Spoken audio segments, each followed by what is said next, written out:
Now, in honor of our men and women in uniform who defend our freedom around the world, please join me in the Pledge of Allegiance.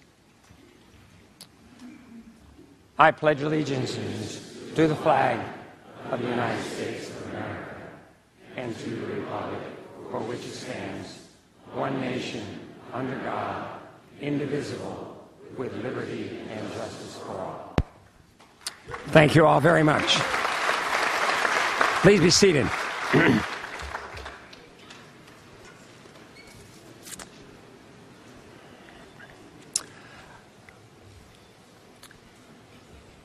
I'd like to take just a quick moment to recognize some people who are with us today.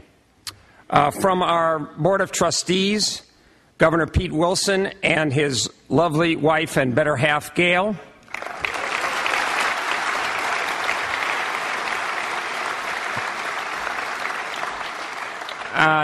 United States Representative Elton Gallagher and his wife, Janice.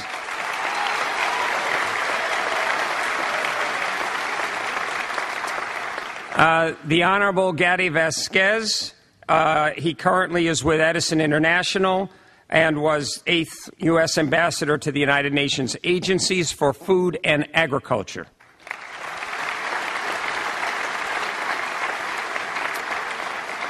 From the Ventura County Board of Supervisors, Peter Foy.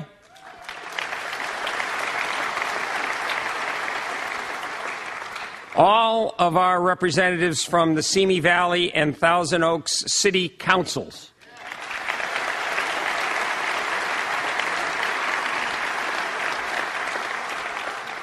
And last but certainly not least, I'd like to extend a very special thank you to the General Electric Company, the presenting sponsor of the Ronald Reagan Centennial Celebration.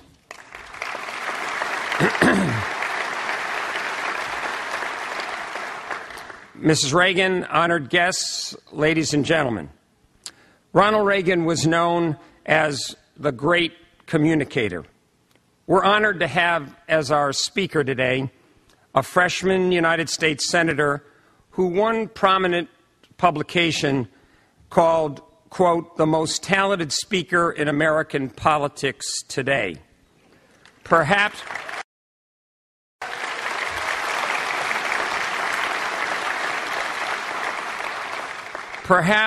a new great communicator.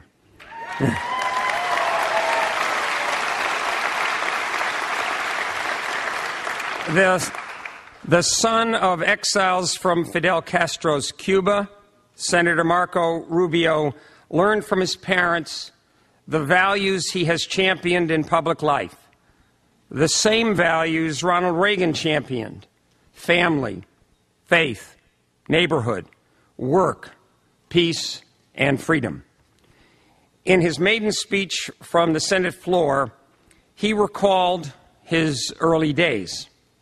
Quote, I come from a hardworking and humble family, he told his colleagues. Yet I consider myself a child of privilege. I was blessed to be raised in a strong and stable family, and I was blessed to be here in the United States of America. Marco Rubio graduated from the University of Florida in 1993 and the University of Miami Law School in 1996. After being elected to the Florida House of Representatives, he quickly showed his leadership ability and was elected Speaker of the House, the youngest person and first Hispanic ever to hold that office.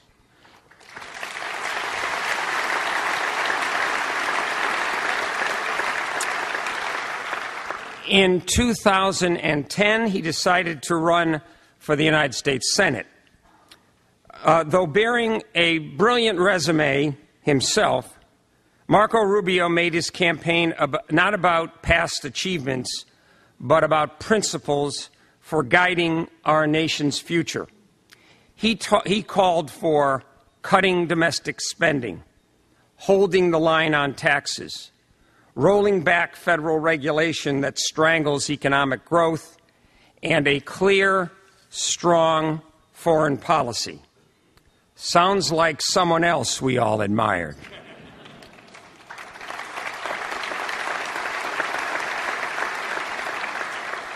In Washington, Senator Rubio has stood by the principles on which he campaigned. During this year's debt debate, he defined the issues at stake when he wrote, quote, "Our generation's greatest challenge is an economy that isn't growing alongside a national debt that is." And he warned, if we fail to confront this, our children will be the first Americans ever to inherit a country worse off than the one their parents were given. Ronald Reagan once said of the title so many had bestowed on him, "I wasn't a great communicator, but I communicated great things, and they didn't spring full bloom from my brow. They came from the heart of a great nation."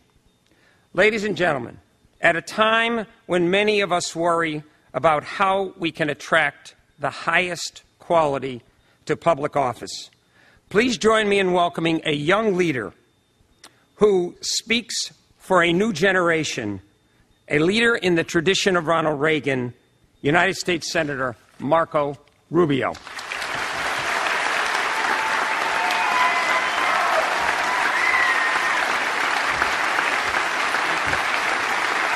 Thank you. Thank you. Thank you.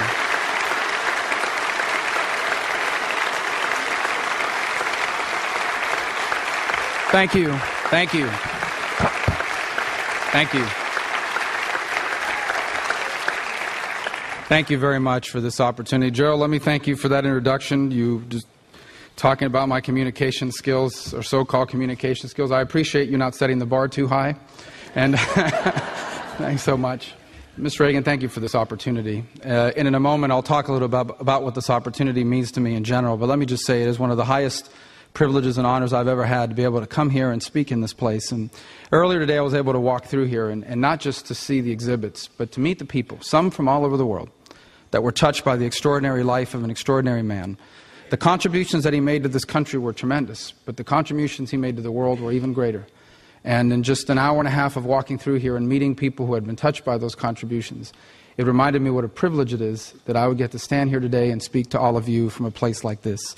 And I am honored beyond any words that I could use to describe it, and I thank you for this invitation. Thank you.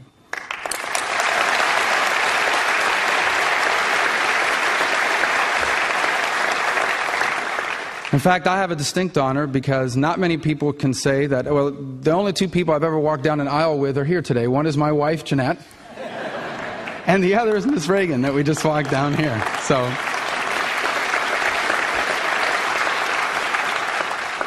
I tell people all the time that I was born and raised in Ronald Reagan's America. I was raised in Ronald Reagan's America. He was elected when I was in 4th grade, and he left office when I was in high school. Those are very important years, 4th grade through high school. They were the years that formed so much of what today I believe and know to be true about the world and about our nation. Ronald Reagan's era can be defined, number one, in most people's mind, by the Cold War and by the end of it, and by the strong principles he stood for. Ronald Reagan didn't just believe that the Soviet Union and communism could fail. He believed it was inevitably destined to fail, and that it was our obligation to accelerate that process. That all we had to do was be America, and that would happen. And that defined his presidency, and that defined Ronald Reagan's America in the time that I lived, the time that I grew up during that era. There was something else that defined the Reagan presidency, and that was defining the proper role of government. He did that better than any American has ever done before. And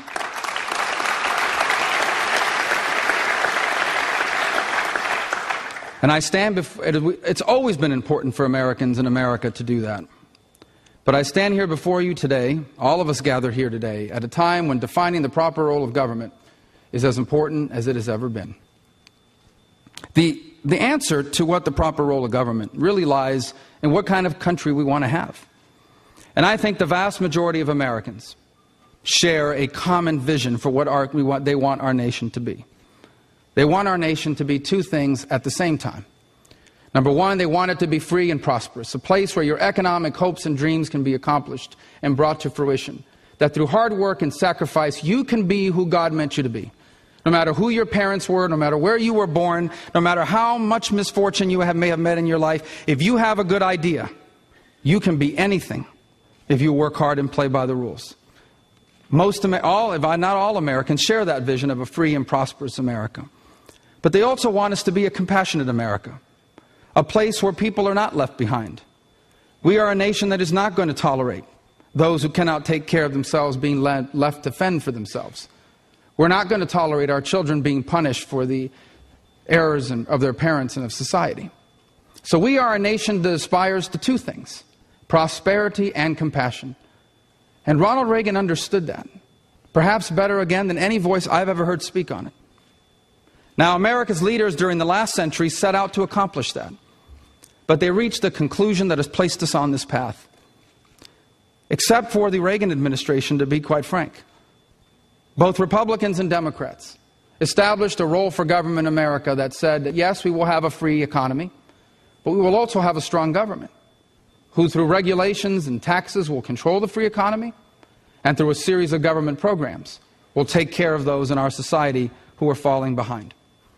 That was a vision crafted in the 20th century by our leaders. And though it was well-intentioned, it was doomed to fail from the start.